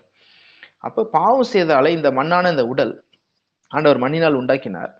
இந்த உடல் என்ன ஆயிடுச்சு? உங்களுக்கு அழியாமையை நோக்கி சென்று விட்டது. அப்ப இந்த அழியாமையை ஆண்டவர் என்ன பண்றாரு? பீட் பண்றதுக்காக தான் அவர் ஒரு உடல் எடுத்து ஒரு சரீரத்தை ஆயத்தம் பண்ணி அந்த சரீரத்தில் அவர் வருகிறார். அதுல ஜென்ம பாவம் எல்லாம் எப்படி பழைய ஆதாம் பழைய ஏவாள் ஜென்ம பாவம் எல்லாம் உண்டாக்கப்பட்டார்களோ, அப்ப இந்த கான்செப்ட் இங்க வருது. எப்படி மாதா ஜென்ம பாவம் இல்லாதவர்கள்னா, பழைய ஆதாமும் பழைய ஏவாளுமே ஜென்ம பாவம் இல்லாம இருந்தாங்கன்னா, அப்ப கட்டாயம் புதிய ஆதாமும் புதிய ஏவாளும் எப்படிதான் இருக்கணும்? ஜென்ம பாவம் இல்லாமல் தான் உண்டாக்கப்பட்டிருக்க வேண்டும். ஆனா பழைய ஆதாமும் பழைய ஏவாளும் ஜென்ம பாவம் இல்லாமல் உண்டாக்கப்பட்டு அதுக்கப்புறம் பாவத்தில் விழுந்து பாவத்தில் கொண்டார்கள். ஆனால் இங்க என்ன சொல்லப்பட்டிருக்குதுன்னா, புதிய ஆதாமும் புதிய ஏவாளும் ஜென்ம பாவம் இல்லாமல் இருந்து பாவம் இல்லாமல் இந்த பூமியிலே நமக்காக வாழ்ந்து நமக்காக பாடுகளை அனுபவித்து அந்த மீட்பை நமக்கு பெற்று தந்தார்கள். இதுதான் அந்த கான்செப்ட். சரிங்களா? அப்ப இங்கே ஒரு குறிப்பிட்ட பகுதி சொல்லப்படுகிறது, ஆவிக்குரிய சரீரம் அப்படின்னு சொல்லப்படுகிறது. இந்த ஆவிக்குரிய சரீரத்தை நாம் பெற்றுக்கொள்ள வேண்டும். அதான் பவுல் இங்க கொண்டு வர்றாரு. இந்த வசனத்தை ரொம்ப தெளிவா நீங்க வாசிக்கலாம். 2 கொரிந்தியர் 5:17 வாசிக்கலாம். 2 கொரிந்தியர் 5வது அதிகாரம் 17வது வசனம் வாசிக்கிறேன். 2 கொரிந்தியர் 5:17. இப்படி இருக்க ஒருவன் கிறிஸ்துவுக்குள்ளானால் புது சிருஷ்டியாய் இருக்கிறான், பழையவைகள் ஒளிந்து போயின, எல்லாம் புதிதாயின. Praise the Lord. மரியே வாழ்க. அப்ப கிறிஸ்துவுக்குள் புதிய ஆதாமுக்குள் நீ இருந்தாய் என்றால் நீ புது சிருஷ்டியாய் இருக்கிறாய். உனக்கு ஒரு ஆவிக்குரிய சரீரம் கொடுக்கப்படும். உன்னுடைய மண்ணான சரீரம் இருந்தாலும் உனக்கு என்ன கொடுக்கப்படுதுன்னா, நீ புது சிருஷ்டியாகிற, ஒரு புது பிறப்பு ஏற்படுகிறது. இதான் ரீபான் அப்படின்னு சொல்றான். புதிய பிறப்பு, ரீபான் அப்படின்னா என்ன அர்த்தம்னா, உனக்குள்ள ஒரு ஆவிக்குரிய சரீரம் உண்டாகிறது. மண்ணான சரீரம் அழிஞ்சு போக போகுது, ஏன்னா பாவம் செஞ்சுட்டா இது அழிஞ்சு போக போகுது, இது மண்ணுக்கே போயிடும்.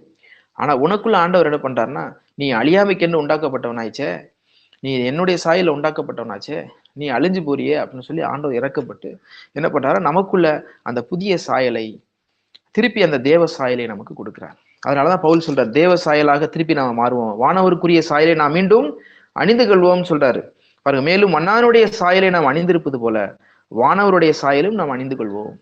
அப்ப ஆவிக்குரிய உடல் அப்படின்ற ஒரு கான்செப்டை இங்க கொண்டு வர்றார். இந்த ஆவிக்குரிய உடலை நாம் பெற்றுக்கொள்ள வேண்டும் என்றால் புதிய ஆதாமும் புதிய ஏவாளும் வேண்டும்.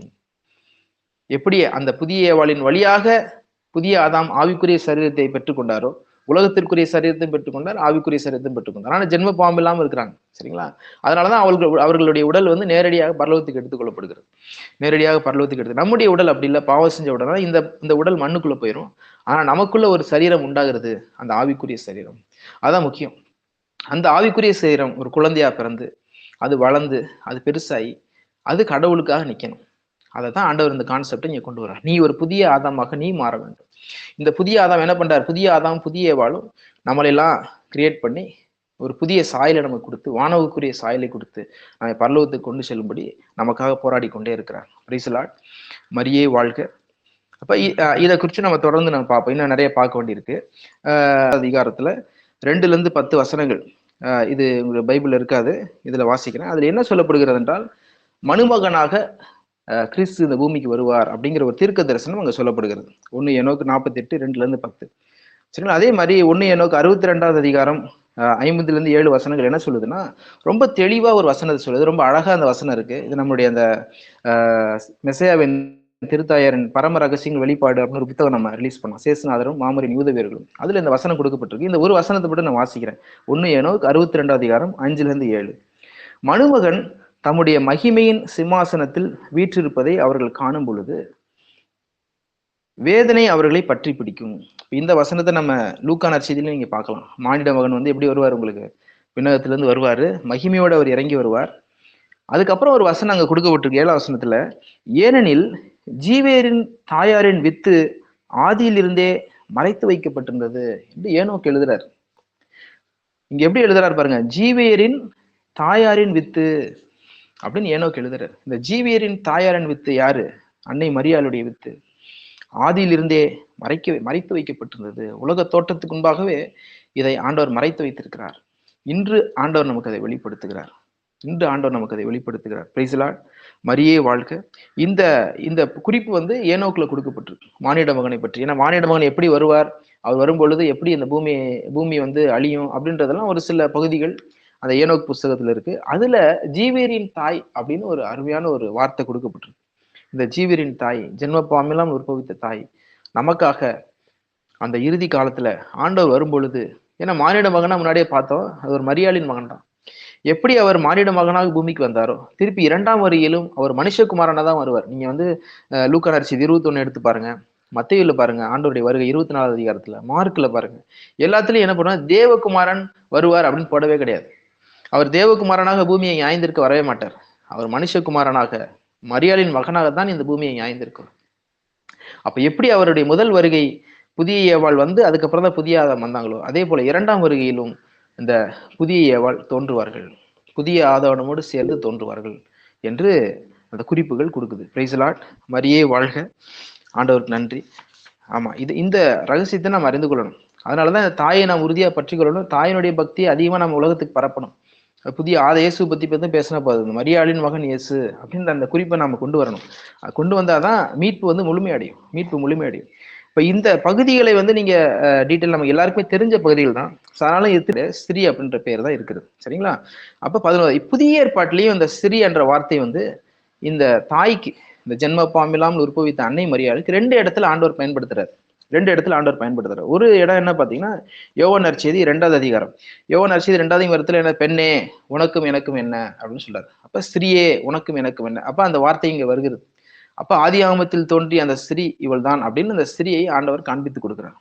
2வது ஸ்திரீ எங்க, அந்த வார்த்தை எங்க வருது அப்படின்னா, அருளப்பர் நற்செய்தி உங்களுக்கு தெரியும், யோவான் நற்செய்தி 19 அதிகாரம் 25, 27. ஆண்டவர் தான் அங்க பார்த்து அம்மான்னு சொல்லல, நீங்க எல்லாம் கவனிக்கணும், ஸ்திரீன்னு தான் அந்த இடத்துல சொல்றாரு. ஸ்திரீன்னு சொல்ல, ஏன்னா இவருடைய அம்மா இந்த பூமியில இவருடைய தாயாக இருந்தாலும் அந்த இடத்துல ஸ்திரீன்னு தான் சொல்றாரு.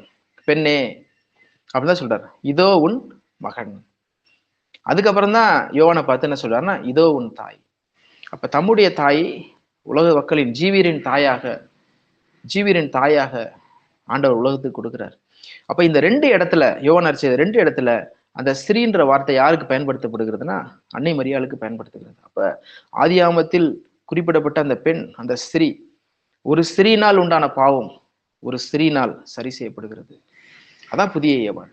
அப்ப எப்படி நாம் புதிய ஆதாமை பற்றி பேசுகிறோமோ, நற்செய்தி என்பது புதிய ஆதாமை பற்றி மட்டும் கிடையாது, அது புதிய ஏவாளை பற்றியும் தான்.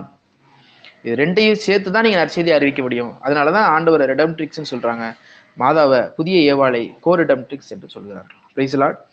மரியே வாழ்க.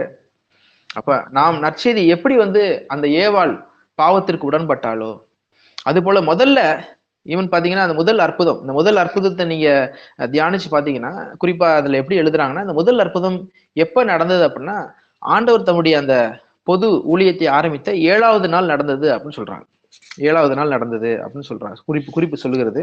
ஏன்னா நீங்க அந்த யோவான் நற்செய்தி 1ஆம் அதிகாரத்தை மொத்தம் வாசிச்சீங்கன்னா, மொத்தம் ஃபர்ஸ்ட் டே என்ன பண்றாரு அப்படின்னா, யோவான் அருளப்பருடைய சாட்சியம், அருளப்பர் வந்து சாட்சி கொடுக்குறாரு.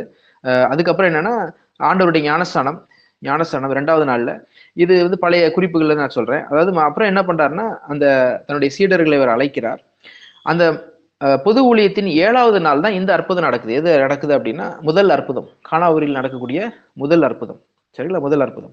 இந்த முதல் அற்புதத்திலையும் இந்த தாய் யாரோட ஒத்துழைக்கிறாங்க? தாய் என்ன சொல்றாங்க? முதல்ல தாய் தான் போறாங்க, புதிய ஏவாள் தான் அந்த இடத்துக்கு போறாங்க. புதிய ஏவாள் தான் இயேசுக்கு முன்னாடி அந்த இடத்துல இருக்கிறாங்கன்னு பைபிள் சொல்லுது. நீங்க நல்லா வாசிச்சு பாத்தீங்கன்னா, மாதா அங்க முன்னாடியே இருந்தாங்களாம், புதிய ஏவாள் இருக்கிறாங்க. இந்த புதிய ஏவாள் என்ன பண்றாங்கன்னா, மீட்புக்கு ஒத்துழைக்கிறாங்க. எப்படி பழைய ஏவாள் பாவத்திற்கு ஒத்துழைத்தாலோ, புதிய ஏவாள் என்ன பண்றாங்க அப்படின்னா, மீட்புக்கு ஒத்துழைக்கிறாங்க. இவங்கதான் மீட்பையே காமிச்சு கொடுக்குறாங்க. அந்த இடத்துல நீங்க பாத்தீங்கன்னா, இயேசுவை காமிச்சு கொடுக்கறதே இவங்க தான், புதிய ஏவாள் தான். அவட்ட போங்க சரியாயிரும் அப்படின்னு அந்த புதிய ஆதாமை புதிய ஆதாமோடு ஒத்துழைத்து மீட்புக்கு வழி வகுக்கிறாங்க அந்த தாய். Praise the Lord. மரியே வாழ்க. எவ்வாறு பழைய ஆதாமும் பழைய ஏவாளும் சேர்ந்துதான் வீழ்ச்சியானார்களோ, அது போல புதிய ஆதாமும் புதிய ஏவாளும் சேர்ந்துதான் உலகத்திற்கு மீட்பை கொடுக்க முடியும் என்றுதான் புதிய ஏற்பாட்டுக்கு வருவோம். இந்த 1 தீமோத்தேயுல வாசிக்கிறேன். 1 தீமோத்தேயு ரெண்டாவது அதிகாரம். சார், 2வது அதிகாரம் 13-14 வசனங்கள். 13வது வசனம், எண்ணத்தினாலெனில் முதலாவது ஆதாம் உருவாக்கப்பட்டான், பின்பு ஏவாள் உருவாக்கப்பட்டாள். மேலும் ஆதாம் வஞ்சிக்கப்படவில்லை, ஸ்திரீயானவளே வஞ்சிக்கப்பட்டு மீறுதலுக்கு உட்பட்டாள். அப்படி இருந்தும் தெளிந்த புத்தியோடும் விசுவாசத்திலும் அன்பிலும் பரிசுத்திலும் நிலை கொண்டிருந்தால் பிள்ளை பெற்றினாலே ரட்சிக்கப்படுவாள் அப்படின்னு ஒரு கான்செப்டை இங்க கொண்டு வர்றாரு. சரிங்களா? பிள்ளை பெற்றினாலே ரட்சிக்கப்படும். இதை நம்ம பல விதத்துல புரிந்து கொள்ளலாம். இது ஆவிக்குரிய விதத்தில் நாம் புரிந்து கொள்ள வேண்டும் இந்த வசனத்தை. சரிங்களா? முதலாவது ஆதாம் உருவாக்கப்பட்டான், முதலாவது அவன் மண்ணிலிருந்து உண்டாக்கப்பட்டான், பின்பு ஏவாள் உருவாக்கப்பட்டாள். உங்களுக்கு அந்த படைப்பினுடைய இது தெரியும். ஆதாமுடைய விலா எலும்பை எடுத்து தான் ஆண்டவர் என்ன பண்றாரு, ஏவாளை அதுல சதையால் அடைத்து ஏவாளை அந்த விலா எலும்பிலிருந்து உண்டாக்குகிறார். நீங்க அதுக்கு முன்னாடி நம்ம பார்த்தோம் அப்படின்னா தேவ சாயலாக அவன் உண்டாக்கப்பட்டான், அவன் ஆணும் பெண்ணுமாக உண்டாக்கப்பட்டான். அப்ப ஆணும் பெண்ணும், அப்ப கடவுளும் எப்படி இருக்காருன்னா கடவுளுடைய தன்மையும் அப்படிதான் இருக்கு அப்படிதான் நாம் புரிந்து கொள்ள வேண்டும். அப்ப இந்த தாயை நீங்க சீராக் 24-24 வாசிச்சீங்க. சீராக் 24, ஞானாகமம் 7-8-9, அதே போல அந்த நீதிமொழிகள் 7-8-9 இதெல்லாம் பாத்தீங்கன்னா அந்த ஞானத்தை எப்படி ஆண்டவர் உண்டாக்குனார் அப்படின்றத பத்தி கொடுக்கப்பட்டிருக்கு. அப்ப அந்த ஞானத்தை உலக தோற்றத்துக்கு முன்பே, அதாவது படைப்புக்கெல்லாம் முன்னாடியே ஆண்டவர் ஆதியாகமம் 1ஆம் அதிகாரத்துல ஒளி உண்டாகுன்னு சொல்றாரு. இருளில் இருந்து ஒளியை உண்டாக்குறாரு. இந்த உண்டாக்குதலுக்கு முன்பாகவே ஒரு படைப்பை ஆண்டவர் செய்கிறார். அதுதான் ஞானாகமத்துல நீங்க வாசிக்கலாம், சீராக்கில் நீங்க வாசிக்கலாம். படைப்பனைத்திற்கு முன்பாகவே நான் படைக்கப்பட்டேன் அப்படின்னு ஒரு ஞானம் பேசுகிறது. அப்ப இந்த உலகம் சிருஷ்டிக்கப்படுவதற்கு முன்பாகவே இந்த தாயை, இந்த புதிய ஏவாளை ஆண்டவர் சிருஷ்டித்து வைத்தார் புதிய ஆதாமை கொடுக்கும்படி. சரிங்களா? அது நீங்க சீராக் 24 அதிகாரத்தில் வாசிச்சு பார்க்கலாம். அது நம்ம எல்லாருக்கும் தெரியும். ஸோ அதை குறித்து நான் போகல. இப்போ எண்ணத்தினாலெனில் முதலாவது ஆதாம் உருவாக்கப்பட்டான், பின்பு ஏவாள் உருவாக்கப்பட்டார். கான்செப்ட் என்ன அப்படின்னா முதல்ல ஆதாம் தான், அடுத்துதான் ஏவாள். சரிங்களா? இப்ப நம்ம என்ன பண்ணக்கூடாது, நம்ம முன்னிலைப்படுத்துவது கிறிஸ்து தான். கிறிஸ்து இல்லாத மாதாவை நாம் உலகத்துக்கு கொடுக்கக்கூடாது. கிறிஸ்துவோடு சேர்ந்துதான் மாதாவை நீ உலகத்துக்கு கொடுக்க வேண்டும். சரிங்களா? ட்ரினிட்டி காட், அந்த ட்ரினிட்டி காட் இருக்காங்க. கிறிஸ்து இப்ப நிறைய இதை எதுக்கு சொல்ல, டிசப்ஷன் எப்படின்னா சாத்தான் அப்படி ஏமாத்துறான்னா ஒரு சில நேரங்கள்ல ஒரு சிலர் நான் மாதாவை காட்சியில பார்த்தேன், மாதா வந்தாங்க போனாங்க அப்படிலாம் சொல்லுவாங்க. அப்ப இதை நீங்க எப்படி டிசைன் பண்றது அப்படின்னா, அந்த தாய் என்ன பண்ணுவாங்கன்னா கிறிஸ்துவை உலகத்துக்கு கொடுப்பாங்க. அந்த இடத்துல ஒரு காட்சி கொடுத்தாங்கன்னா அவங்க என்ன சொல்லுவாங்கன்னா கிறிஸ்துவை பற்றி அந்த இடத்துல பேசுவாங்க. பாவத்திலிருந்து மனம் திரும்புங்க அப்படின்னு அந்த இடத்துல பேசுவாங்க. இது இல்லாம ஒரு காட்சி வருதுன்னா அது டிசப்ஷன், அது ஏமாற்று. இப்ப தாய் எங்கெல்லாம் இருக்கலாம், புதிய ஏவாள் எங்கெல்லாம் இருக்காங்களோ அவங்க என்ன பண்ணுவாங்கன்னா புதிய ஆதாமை பிரதிபலித்து கொண்டேதான் இருப்பாங்க. புதிய ஆதாமை பிரதிபலிக்காத புதிய ஏவாள் கிடையாது. சரிங்களா? அதே போல கிறிஸ்து இல்லாம தாய் கிடையாது. இது அப்ப நம்ம நற்செய்தி அறிவிக்கும் போது இந்த தாயோடு இணைந்த கிறிஸ்துவை உலகத்துக்கு அறிவிக்க வேண்டும். இதுதான் நமக்கு ஆண்டவர் கொடுக்கிற ஒரு முக்கியமான ஒரு அட்வைஸ். சரிங்களா? இப்ப இங்க பாருங்க, எண்ணத்தினால் முதலாவது ஆதாம் உருவாக்கப்பட்டான், அப்புறம் ஏவாள் உருவாக்கப்பட்டாள். ஃபர்ஸ்ட் ஆடம் தான், அடுத்துதான் ஏவாள். மேலும் ஆதாம் வஞ்சிக்கப்படவில்லை, ஸ்திரீயானவளே வஞ்சிக்கப்பட்டு மீறுதலுக்கு உட்பட்டாள். அப்ப இந்த இடத்துல முதல்ல யார் பாவம் செய்யறான்னு சொல்றாரு, ஏவாள் தான் பாவம் செய்யறான். எப்படி முதல்ல ஏவாள் பாவம் செய்து வீழ்ச்சியை அடைந்தார்களோ அதுபோல முதல்ல அந்த ஏவாள் தன்னை கீழ்ப்படிதலுக்கு ஒப்புக் கொடுக்க வேண்டும், தன்னை விசுவாசத்திற்கு ஒப்புக் கொடுக்க வேண்டும். அப்ப ஏவாள் தான் ஃபர்ஸ்ட் பாவம் செஞ்சாங்க. அப்ப புதிய ஏவாள் தான் முதல்ல என்ன பண்ணணும், உலகத்தின் மீட்புக்கு வித்திடணும். அதனாலதான் புதிய ஏவாள் முதல்ல வர்றாங்க. ஆமேன் என்று ஆண்டவருடைய வார்த்தைக்கு கீழ்ப்படுகிறாங்க, கடவுளுடைய வார்த்தையை விசுவசிக்கிறாங்க. அதனாலதான் தாய் என்ன சொன்ன, விசுவசித்தவளே பாக்கியவதி. எலிசபெத் அம்மா சொல்லுவாங்க, விசுவசித்தவளே பாக்கியவதி. ஒரு அவிசுவாசத்தினால் உண்டான பாவம் சரி செய்யும்படி விசுவாசத்தோடு இந்த தாய் வராங்க. விசுவாசி ஆகிய, அதாவது மதர் ஆஃப் த ஃபெய்த்ஃபுல், விசுவாசிகளின் தாய் அப்படின்னு சொல்லப்படுகிறது. எல்லா விசுவாசிகள். ஏன்னா இன்னும் நீங்க யோவான் நற்செய்தி 2ஆம் அதிகாரம் வாசிச்சு பாத்தீங்கன்னா அந்த இடத்துல விசுவாசம் 2ஆம் அதிகாரம் 11ஆம் வசனத்துல நீங்க வாசிச்சீங்கன்னா இந்த சம்பவம் நடந்ததுக்கு அப்புறம் தான் அந்த சீடர்களே இயேசுவின் மேல விசுவாசம் வைக்கிறாங்க. அதனாலதான் என் தாய்க்கு பேர் என்னன்னா விசுவாசிகளின் தாய் என்றது. பிரைஸ் தி லார்ட், மரியே வாழ்க. யோவான் நற்செய்தி 2ஆம் அதிகாரம் 11ஆம் வசனம் வாசிச்சு பாருங்க. இந்த சம்பவம் நடந்ததுக்கு அப்புறம், அந்த கானா ஊரில் நடந்த அந்த சம்பவத்துக்கு அப்புறம் அந்த இடத்துல என்ன நடக்கிறது என்றால் அவர்கள் எல்லோரும் இயேசுவின் மேல் விசுவாசம் வைத்தார்கள். இந்த தாயினுடைய செயல்னால் அநேகர் ஆண்டவர் மேல் விசுவாசம் வைக்க. இன்னைக்கு அந்த தாயை அநேக இடங்களை காட்சி கொடுத்து அதன் மூலமா என்ன பண்றாங்கன்னா கிறிஸ்துவை உலகத்துக்கு கொடுக்குறாங்க. 15ஆம் வசனம், அப்படி இருந்தும் தெளிந்த புத்தியோடு விசுவாசத்திலும் அன்பிலும் பரிசுத்திலும் நிலை கொண்டிருந்தால் பிள்ளை பெற்றாலே ரட்சிக்கப்படுவாள். இந்த வசனத்தை நீங்க எப்படி எடுத்துக்கணும்னா ஆவிக்குரிய விதத்தில் எடுத்துக்கணும். ஆவிக்குரிய பிள்ளைகள் அப்படின்னு நீங்க எடுத்துக்கலாம். ஆவிக்குரிய பிள்ளைகள் இப்ப நம்ம எல்லாமே ஒரு பெண்ணா தான் ஆண்டவர் பாக்குறாரு. இப்ப புதிய நம்ம எல்லாமே ஆண்டவர் வந்து அதாவது நம்முடைய ஏவாளின் பிள்ளைகள் அப்படின்னு சொல்லப்படுகிறது. புதிய ஏவாளின் பிள்ளைகள் நம்மலாம், புதிய ஏவாளின் பிள்ளைகள். அதனாலதான் கிருபைத்து மந்திரத்துல ஏவாளின் பிள்ளைகள் சொல்லப்படுகிறது. பழைய ஏவாளின் பிள்ளைகளாய் நாங்கள் இந்த கண்ணீர் கனவாய் என்று பிரதாபித்து அழுதுகிறோம் அப்படின்னு புதிய ஏவாள்கிட்ட நம்ம மன்றாடுறோம்.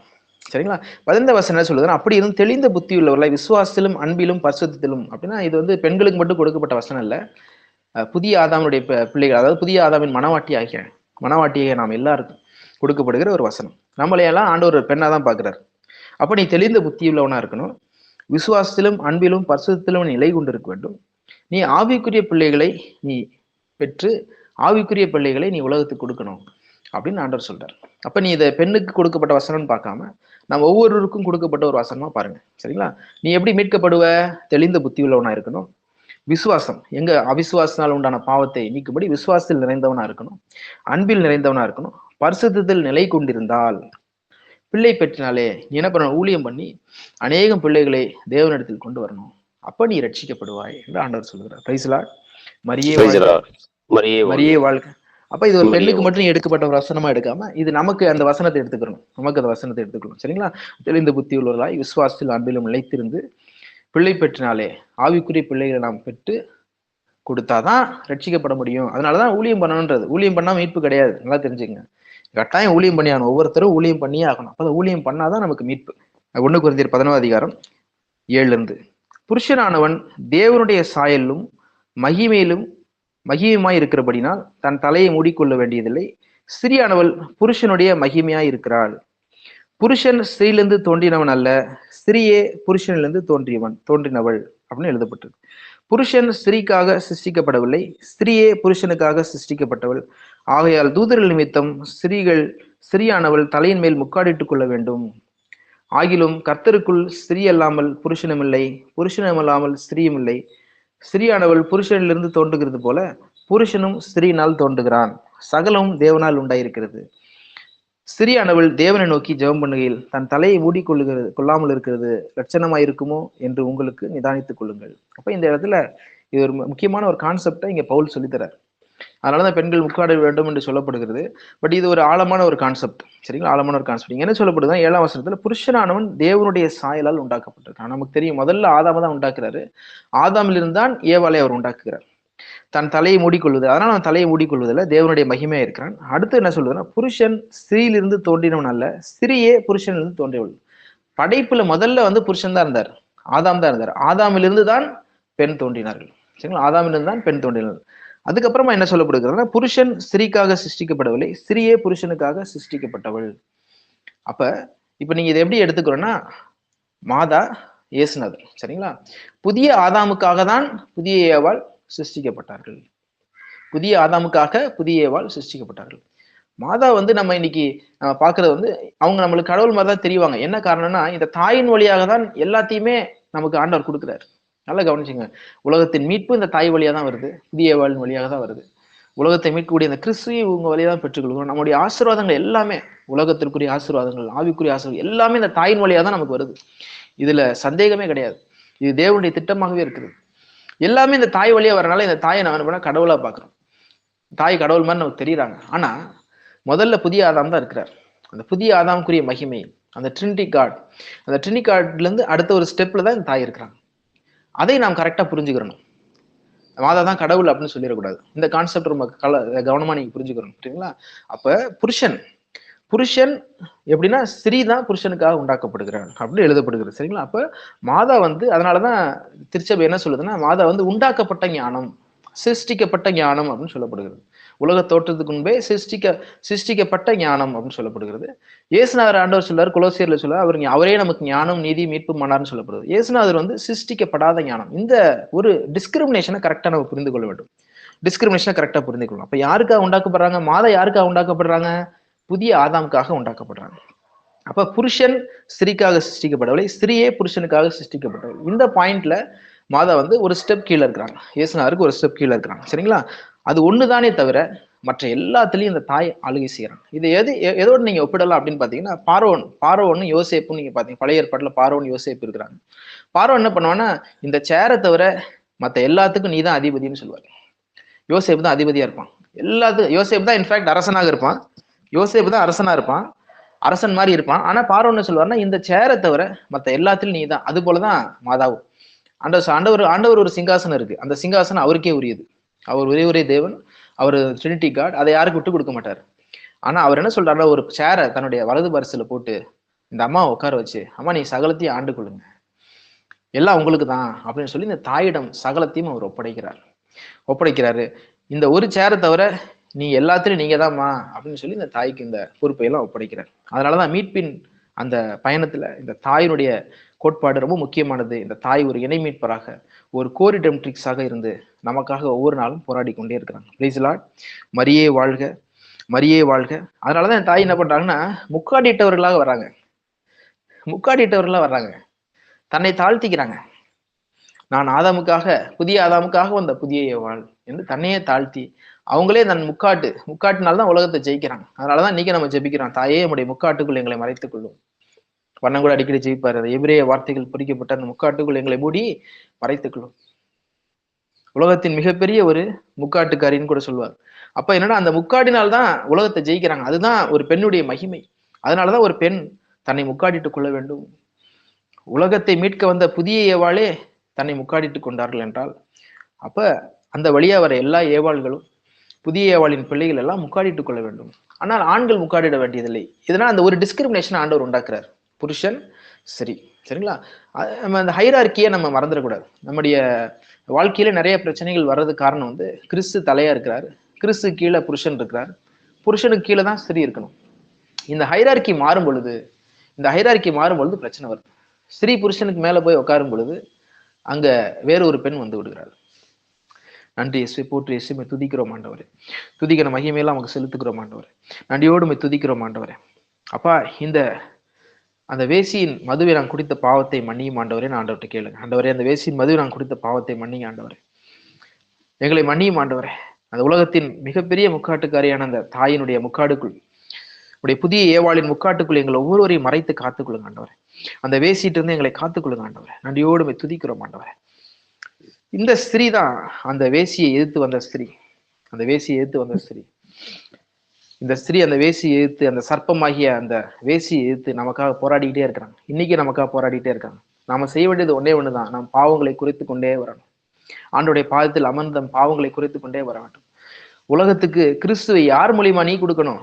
ஆண்டவரே உலகத்துக்கு கிறிஸ்துவை யார் மூலமா தான் கொடுத்தார்? மாதான் மூலமா தான் கொடுத்தார். நீ இந்த உலகத்துக்கு கிறிஸ்துவை இந்த தாயின் மூலமாக, இந்த புதிய ஏவாளின் மூலமாக, இந்த புதிய ஆதாமை உலகத்துக்கு கொடுக்க வேண்டும். பின்ன இதனுடைய பகுதி இருக்கு. அதாவது எப்படின்னா, இந்த புதிய ஆதாம் அப்படின்றது புதிய சிருஷ்டி. நாம எல்லாம் புதிய சிருஷ்டியாக மாற வேண்டும். ஒரு புதிய படைப்பாக நாம் மாற வேண்டும். ஆவிக்குரிய உடலை நாம் பெற்றுக்கொள்ள வேண்டும். இதுதான் இந்த ரீபார்ன். இந்த ஆவிக்குரிய உடலை கிறிஸ்து எப்படி தன்னுடைய உடலை தாயின் வழியாக பெற்றுக்கொண்டார்களோ, இந்த உலகம் அனைத்தும் இந்த ஆவிக்குரிய உடல்களை எல்லாம் உண்டாக்குறது யாருன்னா இந்த புதிய ஏவாள் தான். அவங்க விரும்புறாங்களோ விரும்பலையோ, ஏத்துக்கிறாங்களோ ஏத்துக்கலையோ, ஆவிக்குள் பிறக்கிற ஒவ்வொருவனும் அந்த தாயின் வயிற்றுக்குள் போய் தான் பிறந்து உலகத்துக்கு வரான். Praise the Lord. மரியே வாழ்க. அதான் ரீபார்ன் சொல்றாங்க. ஆனா ப்ராட்டஸ்டன்ஸே எப்படி ரீபார்ன் ஆகுறாங்கன்னா, இந்த தாயின் வழியா தான் ரீபார்ன் ஆகுறாங்க. Praise the Lord. மரியே வாழ்க. நன்றியோடு துதிக்கிறோம் ஆண்டவரே. இந்த நேரத்தை எங்களுக்கு கொடுத்த கிருபைக்காக நாங்கள் நன்றி செலுத்துகிறோம் ஆண்டவரே. இந்த புதிய ஏவாளின் வழியாக அந்த மீட்பின் திட்டத்தை எங்களுக்கு நீர் வைத்திருக்கிறீர் என்பதை நாங்கள் அறிந்திருக்கிறோம் ஆண்டவரே. எல்லோரும் இந்த புதிய ஏவாளிலிருந்து பிறந்து வர வேண்டும் என்று ஆண்டவரே நீர் சித்தம் கொண்டிருக்கிறீர் ஆண்டவரே. இந்த ஆவிக்குரிய உடலை இந்த தாயின் வழியாக தான் நாங்கள் பெற்றுக்கொண்டோம் ஆண்டவரே.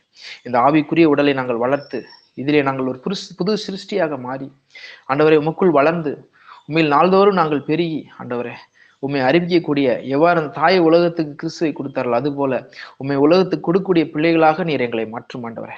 அதற்காகவே நாங்கள் இந்த அதிகாலை வேளையில மன்றாடுகிறோம் ஆண்டவர். ஆண்டவர் துதிங்க ஒரு நிமிடம் நன்றியோடு துதிக்கிறோம். துதிக்கான மகிமை.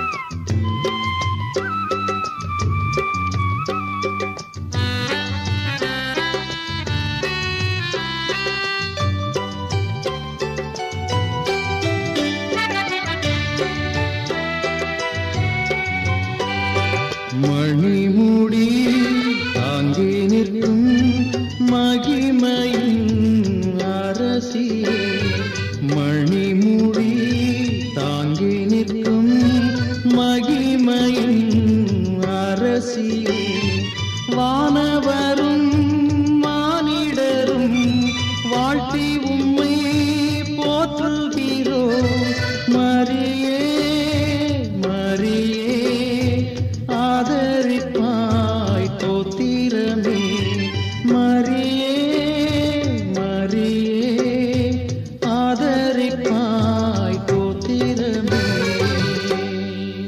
Praise the Lord. மரியே வாழ்க. இன்று நம்ம பார்க்க போற தலைப்பு வந்து புதிய ஆதாமும் புதிய ஏவாள், the new Adam and the new eve. இந்த புதிய ஆதாம் புதிய ஏவாள் இதை தெரிந்து கொள்வதற்கு முன்பாக அந்த பழைய ஆதாம் பத்தி நமக்கு தெரியணும். பழைய ஆதாமை பத்தி நாம் அறிந்து கொள்ள வேண்டும். சரிங்களா? அதனால முதல்ல என்ன பண்ணுவோம் அப்படின்னா, நம்ம